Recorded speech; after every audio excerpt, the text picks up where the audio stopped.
Let's get you the latest images that we've accessed here on India Today. This is more CCTV footage that shows how the 5 accused got out of the Baleno vehicle and tried to flee. They took an auto to escape from that spot and dumped the car in a parking lot.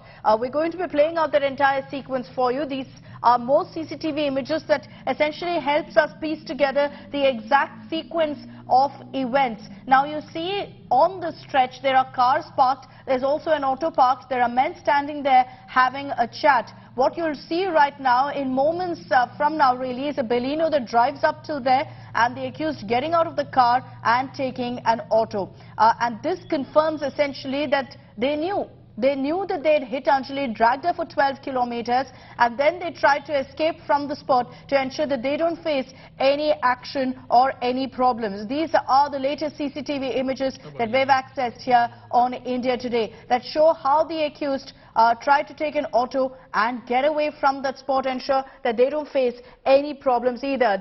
Right there is that moment where you see the accused stopping the car. That is the Baleno which they had used. It's a grey color Baleno, and you can see all of them getting out of the vehicle. They were all extremely drunk. You see one person, one of the accused, getting out from the back seat, bending down and checking underneath the car on the left side. The forensic reporters confirmed that Anjali's body was actually stuck on the left side. So you see the accused actually go behind the car and look underneath to see what is there. And that's shocking because look at how calmly they're operating, trying to get away from the spot. Many of them get down, the rest of them drive away to park the car in that parking lot. That CCTV image also that we've shown you from earlier. So the Baleno car drives up to that spot, they get down, they track what's happened, they're checking underneath the vehicle to see what exactly is the damage that's been caused. You can see, in fact, 2 of them, I think 2 or 3 of them, I'm not sure, have gotten down. There are 2 people in the car, one who's driving, the other who gets into the front seat, and they take the car away to essentially park it at a parking lot. They too then leave from the spot. You see the other accused then talking to the other men who are standing there with the auto, presumably the auto driver, to get away from the spot. So at any point, the accused claimed that they didn't know that the body was stuck underneath the car. That's clearly untrue because you can see the car stopping, and the moment the car stops, the person sitting in the back seat gets down, walks around, comes to the left side of the car between the front and rear wheel, stands at the back there, peeps underneath to see whether Anjali's remains, to see if Anjali's body is still stuck to the car, and the forensic reporters confirmed exactly that. It's on the left side of the car that her body was stuck. So they cannot quite simply claim they did not know. You see that man, I'm not sure if you can notice, but there's one person who walks to the back there and he now gets up. He's bent down, checked what is the damage, checked if Anjali's body is there,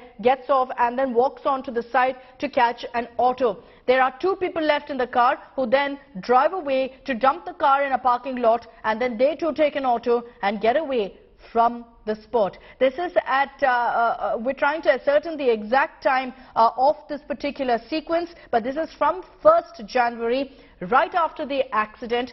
Remember that it was at about 4:50 a.m. that in fact the accused then parked the car at the parking lot. Let's cut across to live inputs from Rahul Gautam.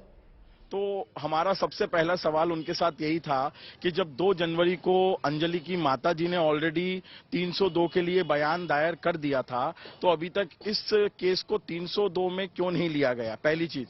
दूसरी चीज, उस दिन जब Delhi police के आला अफसर वहां पर मौजूद थे तो उनने हमें इस बात का आश्वासन दिया था कि 302 का मुकदमा जो है हमने ऑलरेडी दायर कर लिया है। तो अब अगर दिल्ली पुलिस की So that's Anjali's family continuing to speak, but I want to focus for the moment on that CCTV that we've accessed here on India Today.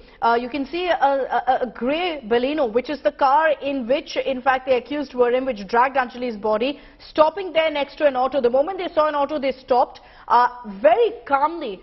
The accused get down from the car, very matter of fact, they know exactly what to do. 3 of them get down, 2 of them are still in the car, one the driver, the other who gets into the passenger seat there, and they drive away in the front seat. The person who's seated at the back, there are 3 of them in the back seat, they get down. One person who's on the right side walks up, goes to the back of the car, bends down to see what is the damage, to see if Anjali's body is still stuck. There you go, he bends down to check to check where Anjali's body is, if it's still there or not, gets up, casually walks away, and they take an auto away from that spot. So if there's anyone who tries to claim right now, and for that matter, if the accused try to claim that they did not know that Anjali's body was stuck there, they've confirmed what the forensic report showed, that Anjali's body was stuck on the left side. They knew it very, very well. He knew exactly where to check for the body. So there's no way that they can now claim that they did not know that Anjali's body was being dragged the way it was, so horrifyingly, for 12 kilometers. They knew exactly what they were doing very clearly, and very matter of fact, they get down from the car, they go ahead and take an auto, and it's clear that they knew exactly what to do, because two of them,